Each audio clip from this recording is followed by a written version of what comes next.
People ask me like, why did I become a lawyer? And this kind of explains my whole life in philosophy. I came from Nicaragua when I was 2 years old. My parents didn't speak that great of English, and my language was going to be English, so I learned it. So growing up as a kid, I would always have to like talk for my parents.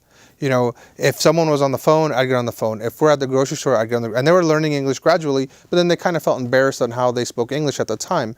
And my parents are a well-educated engineer and school teacher, but now my dad at first was doing dry cleaning and working at a 7-Eleven at the night shift, And so throughout the years, I kind of became their voice.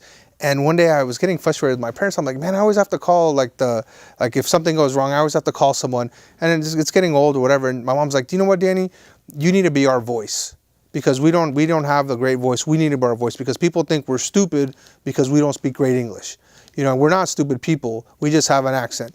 And so be our voice. So when I went to the DA's office, I kind of put that in my head, and I was the complaining witness's voice when it was appropriate. And then now I'm at the PD's office and I'm the defendant's voice when it's appropriate. Now I want to be the community's voice. I want to be the judge. So that's my whole mindset in my entire life. It comes back to my childhood.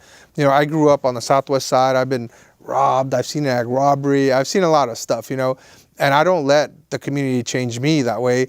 I was trying to change the community, by going to a certain high school, things like that, So you can't let things change you. You got to change it.